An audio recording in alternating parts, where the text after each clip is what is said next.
Video ಶುರು ಮಾಡೋದಕ್ಕೂ ಮುಂಚೆ ಹೋದ ತಿಂಗಳು ಒಂದು ಕನ್ನಡ ಸಿನಿಮಾ ರಿಲೀಸ್ ಆಯಿತು. ಅದನ್ನ ನೋಡಿದೆ. ಬಟ್ ರಿವ್ಯೂ ಯಾಕೆ ಬಂದಿಲ್ಲ ಅಂತ ಅಂದ್ರೆ, ಒಂದು ಹಾನೆಸ್ಟ್ ಆಗಿ ಮಾತಾಡ್ಬಿಟ್ರೆ ನಮ್ಗಳನ್ನ ನೆಮ್ಮದಿಯಾಗಿರೋದಕ್ಕೆ ಬಿಡಲ್ಲ. ಅಂಡ್ ರಿವ್ಯೂ ಮಾಡಲೇಬೇಕು ಅಂತ ಅಂದ್ರೆ ಅವ್ರಿಗೆ ಬೇಕಾಗಿರೋ ತರ ಮಾಡ್ಕೊಡ್ಬೇಕು. ಬಟ್ ಆ ಚಿಲ್ಲರೆ ಕಾಸಿಗೆ ಆಸೆ ಪಟ್ಟು ನನ್ನ ಹಾನೆಸ್ಟಿನಾಗ್ಲಿ ನೀವಿಟ್ಟಿರೋ ನಂಬಿಕೆನಾಗ್ಲಿ ಕಳ್ಕೊಳ್ಳೋದಕ್ಕೆ ಖಂಡಿತ ನಾನು ತಯಾರಿಲ್ಲ. ಸರಿ, ಧೈರ್ಯವಾಗಿ ರಿವ್ಯೂ ಮಾಡಿ ನಿಂತ್ಕೊಳ್ಳೋಣ ಅಂತ ಅಂದ್ರೆ ಇಂಥ ಸಿಲ್ಲಿ ಮ್ಯಾಟರ್ಗಳಿಗೆ ಕೋರ್ಟು ಕೇಸು ಅಂತ ಓಡಾಡಿಸ್ತಾರೆ. ಅಷ್ಟು ಪೇಷನ್ಸ್ ಆಗಲಿ ಹೋರಾಡುವಂಥ ಮ್ಯಾಟರ್ ಆಗಲಿ ಇದಲ್ಲ. ಸೊ ಆ ಕಾರಣಕ್ಕೇನೆ ರಿವ್ಯೂ ಬಂದಿಲ್ಲ ಅಷ್ಟೇ. ಇನ್ನು ವಿಡಿಯೋಸ್ಗಳು ಕಮ್ಮಿ ಆಗಿರೋದಕ್ಕೆ ಒಂದಷ್ಟು ಕಮಿಟ್ಮೆಂಟ್ಸ್, ಓಡಾಟ, ಇವನ್ ಟೈಮ್ ಸಿಕ್ಕಿದ್ರು ಫ್ರೀ ಮೈಂಡ್ ಅಲ್ಲಿ ಬರೆಯೋದಕ್ಕೆ ಆಗ್ತಿರ್ಲಿಲ್ಲ. ಬಟ್ ಫೈನಲಿ ಈಗ ಎಲ್ಲ ಸೆಟಲ್ ಆಗಿದೆ. ಅಂಡ್ ಇನ್ನು ಮುಂದೆ ಬ್ಯಾಕ್ ಟು ಬ್ಯಾಕ್ ವಿಡಿಯೋಸ್ ಬರ್ತಾನೆ ಇರತ್ತೆ, ನಾನು ಕೊಡ್ತಾನೆ ಇರ್ತೀನಿ. ಇದೇ ನನ್ನ ಮಾತು, ನನ್ನ ಮಾತೆ ಶಾಸನ. ಸರಿ, ತಡ ಮಾಡೋದು ಬೇಡ, ಬನ್ನಿ ರಿವ್ಯೂ ಕಡೆ ಹೋಗೋಣ. ಕರುಪ್ಪು ಇದು ಆರ್.ಜೆ. ಬಾಲಾಜಿ ಅವರು ಡೈರೆಕ್ಟ್ ಮಾಡಿರುವಂತಹ ಚಿತ್ರ. ಇನ್ನು ಇದರ ಕಥೆ ವಿಚಾರಕ್ಕೆ ಬರೋದಾದ್ರೆ, ಕೇರಳದಿಂದ ಚೆನ್ನೈಗೆ ಬಂದಿರೋ ಅಪ್ಪ ಮಗಳು ಬಂದ ಮೇಲೆ ಕಳ್ಕೊಳ್ಳೋ ತಮ್ಮ ಬಂಗಾರನ ಪೊಲೀಸಿಂದ ರಿಕವರ್ ಮಾಡ್ಕೊಳ್ಳೋದಕ್ಕೆ ಸ್ಟೇಷನ್ಗೆ ಹೋಗ್ತಾರೆ. ಬಟ್ ಅಲ್ಲಿ ಅವರದನ್ನ ಕೊಡ್ದೇನೆ ನೀವು ಕೋರ್ಟ್ ಮುಖಾಂತರನೇ ಫಾರ್ಮಲ್ ಆಗಿ ಪಡ್ಕೋಬೇಕು ಅಂತ ಹೇಳಿ ಕಳಿಸ್ಬಿಡ್ತಾರೆ. ಸೊ ಅಲ್ಲಿಂದ ಇವರ ಪರಿಸ್ಥಿತಿ ಹೇಗೆ ಬದಲಾಯಿತು, ಆ ಚಿನ್ನನ ವಾಪಸ್ ತಗೊಳ್ಳೋದಕ್ಕೆ ಎಂತ ಸಾಹಸ ಪಡಬೇಕಾಯ್ತು, ಅಂಡ್ ಇಲ್ಲಿರೋ ಕಾನ್ಫ್ಲಿಕ್ಟ್ ಏನು ಅನ್ನೋದನ್ನ ನೀವು ಫಿಲ್ಮ್ ಅಲ್ಲಿ ನೋಡಿನೇ ತಿಳ್ಕೋಬೇಕು. ಇಲ್ಲಿರೋಂಥ ಮೊದಲ ಪಾಸಿಟಿವ್ ಪಾಯಿಂಟ್ ಅಂದ್ರೆ ಅದು ಡೈರೆಕ್ಟರ್ ಅವರ ಇಂಟೆನ್ಷನ್ ಅಂತ ಹೇಳ್ತೀನಿ. ಅಫ್ಕೋರ್ಸ್ ನಮ್ಮಲ್ಲಿರೋ ಸಿಸ್ಟಮ್ಗಳ ಬಗ್ಗೆ ಗೊತ್ತಿರೋದೇ ಅಲ್ವಾ.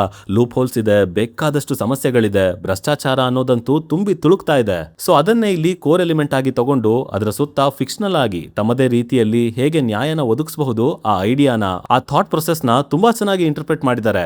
ಕರುಪ್ಪು ಸ್ವಾಮಿ ಅಂದ್ರೆ ಆ ಊರಿನ ಗ್ರಾಮ ದೇವತೆ. ಆ ಪಾತ್ರನ ಇಲ್ಲಿ ಸೂರ್ಯ ಅವರು ನಿಭಾಯಿಸಿದ್ದಾರೆ. ಸೊ ಕಂಟೆಂಪರರಿ ವರ್ಲ್ಡ್ ಅಲ್ಲಿ ನಡೀತಾ ಇರುವಂತ ವಿಷಯಗಳು, ಸ್ಪೆಸಿಫಿಕಲಿ ನ್ಯಾಯಾಂಗ ವ್ಯವಸ್ಥೆಯಲ್ಲಿ ಯಥೇಚ್ಛವಾಗಿ ಹರಡಿರೋ ಅನಾಚಾರಗಳು, ಬರೀ ಅವ್ಯವಸ್ಥೆಲೆ ಮುಳುಗ್ ಹೋಗಿರೋ ಪ್ರಕ್ರಿಯೆಗಳು, ಇದನ್ನೆಲ್ಲ ಸರಿಪಡಿಸೋದಕ್ಕೆ ದೇವರೇ ಬರಬೇಕು. ಇನ್ಫ್ಯಾಕ್ಟ್ ಬಂದ್ರು ಸಿಸ್ಟಮ್ ನ ಸರಿ ಮಾಡೋದಕ್ಕಾಗಲ್ಲ ಅಂತ ಹೇಳ್ತಾರಲ್ವಾ, ಅದನ್ನೇ ತೋರಿಸಿರೋದು ಇಲ್ಲಿ. ಸೊ ಆ ಡೀಟೇಲಿಂಗ್ ಆಗ್ಲಿ, ಆ ಭಾಗದಲ್ಲಿ ಇದ್ದಂತ screen play, specially the first half ನನಗೆ ಸಖತ್ ಇಷ್ಟ ಆಯ್ತು. ಒಳ್ಳೆ ಕಾನ್ಸೆಪ್ಟ್ ಅಂತಾನೆ ಹೇಳ್ತೀನಿ. ನಮ್ಮಲ್ಲಿ ಒಂದು ಮಾತಿದೆ, ಕೋರ್ಟು ಕೇಸು ಅಂತ ಹೋದ್ರೆ ಗೆದ್ದೋನ್ ಸೋತೋನ್ ಸತ್ತ ಅಂತ. ಲೈಕ್ ಲಿಟ್ರಲಿ ಈ ಕನ್ಕ್ಲೂಷನ್ಗೆ ಬರೋ ಮುಂಚೆ ಅದೆಂಥ ಪಾಡ್ ಪಟ್ಟಿರ್ಬೇಡ ಅಂತ ಅನ್ಕೋತಾ ಇದ್ದೆ. ಬಟ್ ಅದನ್ನ ಇಲ್ಲಿ ಚೆನ್ನಾಗಿ ಅರ್ಥ ಮಾಡಿಸಿದ್ದಾರೆ. ಓಪನಿಂಗ್ ಅಲ್ಲೇ ಕಥೆನ ಇಂಟ್ರೆಸ್ಟಿಂಗ್ ಆಗಿ ಸೆಟ್ ಮಾಡಿ ಸ್ಟೇಜ್ ಮಾಡೋದ್ರಿಂದ ಹಿಡಿದು ಆಲ್ಮೋಸ್ಟ್ ಇಂಟರ್ವಲ್ ಬ್ಲಾಕ್ ವರ್ಗೂ ತುಂಬಾ ಒಳ್ಳೆ ಹಂತಕ್ಕೆ ಹೋಗಿ ತಲುಪಿರುತ್ತೆ ಸಿನಿಮಾ. ಅಲ್ಲಿ ಅಪ್ರೋಚ್ ಕೂಡ ಚೆನ್ನಾಗಿತ್ತು. ಇನ್ನು ಫ್ಯಾನ್ ಸರ್ವಿಸ್ಗೆ ಅಂತ ಸುಮಾರು ಎಲಿಮೆಂಟ್ಸ್ ಗಳನ್ನ, ರೆಫರೆನ್ಸಸ್ ಗಳನ್ನ ಸೇರಿಸಿದ್ದಾರೆ. ಗ್ಯಾಪ್ ಅಲ್ಲಿ ಅಣ್ತಮ್ಮ ಲಿಯೋ ಕೂಡ ಎಂಟರ್ ಆಗ್ತಾನೆ ಕಾಫಿ ಶಾಪ್ ಫೈಟ್ ಅಲ್ಲಿ.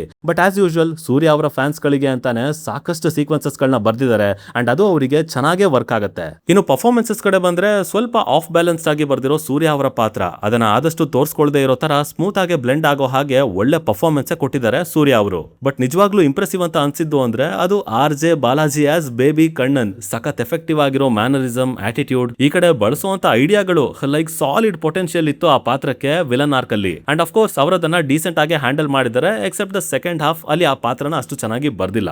ಇದ್ರ ಹೊರತಾಗಿ ನಮ್ಮ ಅಭಯಂಕರ್ ಅವರು ಮ್ಯೂಸಿಕ್ ಅಲ್ಲಿ ಒಂದು ಹೊಸ ಫ್ಲೇವರ್ ನ ಆಡ್ ಮಾಡಿದ್ದಾರೆ. ಒಂದು commercial cinema with different vibe, different music ಅಂತ ಹೇಳ್ಬೋದು.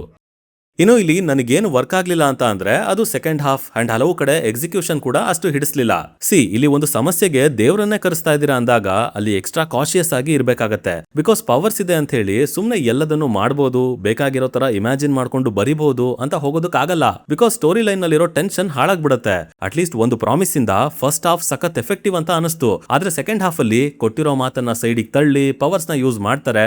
ಬಟ್ ಅದ್ಯಾಕೋ ತೀರಾ ಒನ್ ಸೈಡೆಡ್ ಆಗೋಯ್ತು. ಟೆಕ್ನಿಕಲಿ ಹೀರೋಗಾಗ್ಲಿ ಅಥವಾ ಮಾರಲಿ ಅವನು ಮಾಡ್ತಿರೋ ಕೆಲಸಕ್ಕಾಗ್ಲಿ ಏನು ರೆಸಿಸ್ಟೆನ್ಸ್ ಅಂತಾನೆ ಬರಲ್ಲ. ವಿಲನ್ ಕಡೆಯಿಂದ ಅಂತೂ ಕಂಪ್ಲೀಟ್ ಝೀರೋ. ಇನ್ಫ್ಯಾಕ್ಟ್ ಮಾರಲಿ ಸಿಕ್ಕಾಪಟ್ಟೆ ಪ್ರಶ್ನೆಗಳನ್ನ ಹಾಕ್ತಾರೆ ಮೊದಲ ಅರ್ಧದಲ್ಲಿ. ಸೊ ಆ ಕಾರಣಕ್ಕೆನೆ ಸಿನಿಮಾ ಇಂಟ್ರೆಸ್ಟಿಂಗ್ ಆಗಿ ಎಳ್ಕೊಳ್ತಾ ಹೋಯ್ತು. ಬಟ್ ಆ ಎಫರ್ಟ್ ಸೆಕೆಂಡ್ ಹಾಫ್ ಅಲ್ಲಿ ಒಂದು ಚೂರು ಕಾಣ್ಲಿಲ್ಲ. ಕರುಪ್ಪು ಪಾತ್ರ ಮತ್ತೆ ಸಿನಿಮಾದ ಉದ್ದೇಶ ತುಂಬಾ ಡೈಲ್ಯೂಟ್ ಆಗೋಯ್ತು. ತುಂಬಾ ಈಸಿಯಾಗಿ ಬರ್ಕೊಂಡು ಹೋಗಿದ್ದಾರೆ. ಸೊ ಅದರಿಂದ ಎಮೋಷನಲಿ ಯಾವ ರೀತಿ ವೈಟೇಜ್ ಸಿಗಬೇಕಾಗಿತ್ತು ಅದು ಕಾಣೋದಿಲ್ಲ. ತುಂಬಾನೇ ಫ್ಯಾಂಟಸೈಸ್ ಮಾಡ್ತಾ ಕಥೆ ಎಲ್ಲೆಲ್ಗೋ ಹೋಗುತ್ತೆ. ಫಿಲ್ಲರ್ಸ್ ಗಳು ಜಾಸ್ತಿ ಆಗ್ತವೆ. ಲೈಕ್ ಅದೆಲ್ಲ ಬೇಕಾಗೇ ಇರ್ಲಿಲ್ಲ.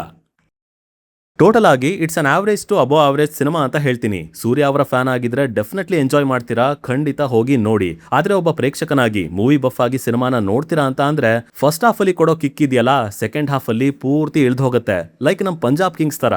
ಎನಿವೇಸ್ ಫ್ಯಾಮಿಲಿ ಜೊತೆ ನೋಡ್ತೀರಾ ಅಂದ್ರೆ ತೊಂದರೆ ಇಲ್ಲ, ಮುಜುಗರ ಆಗೋ ಸನ್ನಿವೇಶಗಳು ಕೂಡ ಇಲ್ಲ. ಸೊ ನೋಡ್ಬೋದು ಅಂತ ಹೇಳ್ತಾ ನಾನು ಹೊರಡ್ತಾ ಇದ್ದೀನಿ. ಇನ್ನ ನಿಮ್ಮಲ್ಲಿ ಯಾರಾದ್ರೂ ಆಲ್ರೆಡಿ ಈ ಸಿನಿಮಾನ ನೋಡಿ ಆಗಿದ್ರೆ ಇದು ನಿಮ್ಗೆ ಯಾವ ತರ ಅನುಭವ ಕೊಡ್ತು ಅನ್ನೋದನ್ನ ಕೆಳಗಡೆ ತಪ್ಪದೇನೆ ಕಮೆಂಟ್ ಮಾಡ್ಬಿಟ್ಟೆ ಹೋಗಿ. ಡಿಸ್ಕಷನ್ ಮಜವಾಗಿರುತ್ತೆ.